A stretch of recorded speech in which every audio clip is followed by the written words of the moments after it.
Maintenance बहुत बड़ी चीज़ है, हर कोई इसको बचाना चाहता है।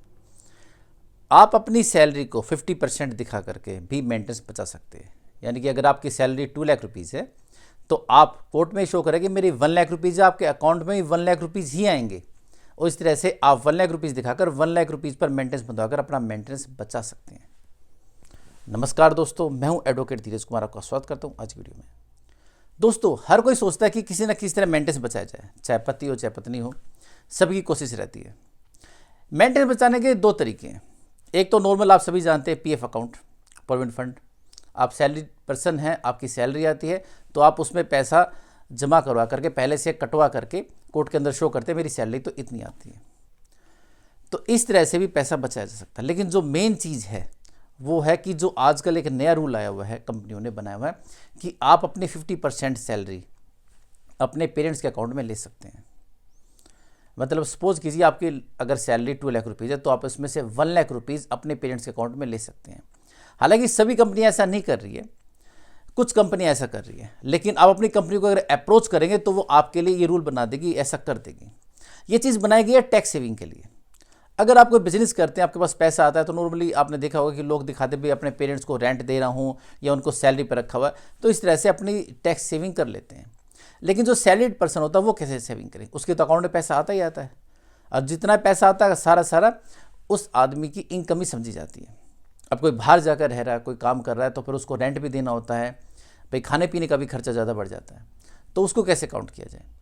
तो ऐसे में जो सबसे बेस्ट कंपनियों ने निकाला कि भी हम इसको इनकम टैक्स बचाने के लिए आप अपनी 50% तक सैलरी अपने पेरेंट्स के अकाउंट में ले सकते हैं। तो इस प्रकार से अगर आप किसी प्राइवेट कंपनी में जॉब कर रहे हैं तो आप अपनी कंपनी को अप्रोच कर सकते हैं कि भी जो मेरी सैलरी है 50% मेरे पेरेंट्स के अकाउंट में डाल दी जाए। मोस्टली कंपनी ऐसा कर रही है। अब मुद्दा इसमें उठेगा कि सपोज कर दिया आपने ऐसा काम करवा लिया, भाई 50% सैलरी आपने करवा दी। अब कोर्ट तो आपसे सैलरी के लिए भी कहेगी कि आपने भाई कोर्ट के जैसे इनकम एफिडेविट फाइल करते हैं तो आप सैलरी स्लिप भी दीजिए, तो सैलरी स्लिप इसके अंदर अवॉइड की जाती है। हालांकि मेन पॉइंट ये आता है कि जब आप इनकम एफिडेविट में अपनी डिटेल भरते हैं तो वहाँ पर आता है भाई आपकी सैलरी कितनी है। तो सैलरी वाला जो इसमें कॉलम होता है उसके अंदर कभी भी ये मत लिखिए कि भाई सैलरी मेरी इतनी है, ये लिखिए कि भाई सैलरी मेरी कोई फिक्स नहीं है, और नॉर्मल कंपनी में फिक्स होती भी नहीं है। आपने देखा होगा कि भी आपको और भी चीज़ें मिलती है, आपने थोड़ा ओवर टाइम किया या फिर आपकी परफॉर्मेंस अच्छी रही तो आपको थोड़ा सा और ज़्यादा पैसा मिल गया, तो ऐसे सैलरी कम ज़्यादा आती है। तो आप ये लिख सकते हैं कि सैलरी फिक्स नहीं है, जो मेरी डिटेल है उसके हिसाब से कम ज़्यादा होती रहती है। और इस तरह से भाई इस मंथ में मेरी सैलरी इतनी आई है तो वो आप सैलरी उसके अंदर डाल दीजिए। सैलरी शो करेगी अकाउंट में, अकाउंट में जो पैसा आपका आ रहा है वही शो करता है, उसके अकॉर्डिंग आप चलते हैं। जैसे आप देखिए मेरी तो सैलरी इतनी आ रही है अकाउंट के अंदर।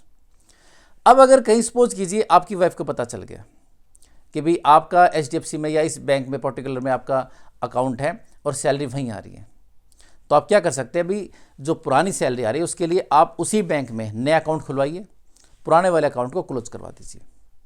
मतलब सेम बैंक में आप दो अकाउंट भी रख सकते हैं, सेविंग भी रख सकते हैं। तो अकाउंट वही रहेगा कि नॉर्मल भाई उसी बैंक में अकाउंट है, पुराना बंद हो गया नया स्टार्ट हो गया, फिर उसकी स्टेटमेंट जाएगी।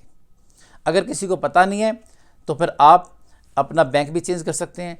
अगर ज़्यादा डाउट हो तो कंपनी चेंज कर सकते हैं, नई कंपनी ले लीजिए, उस कंपनी को छोड़ दीजिए। उससे हो जाएगा भाई पत्नी ने मेरी कंप्लेंट की थी और कंप्लेंट के कारण कंपनी ने मुझे जॉब से निकाल दिया, नई जो जॉब मिली है वो कम सैलरी में मिली है। तो इन चीज़ों को भी इस तरह से शो कर सकते हैं। तो अगर मेंटेनेंस बचाना है तो सैलरी को 50% दिखाइए।